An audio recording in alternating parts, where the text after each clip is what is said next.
mambo yanabadilika kuwa tofauti. Nijapopita kipindi hiki, ni mwendani wa Lazaro wa Bethania.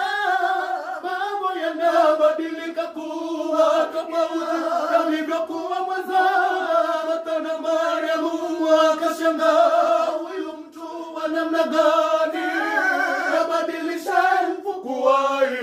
Kuna wakati matendo ya Yesu yanatona kwa ajili yetu. Tazama machungu tunayopitia, moyo wake unakusaisia. Mlezi aujuaye uchungu wa mwana, na tena yeye ni baba, ana utungu kwa ajili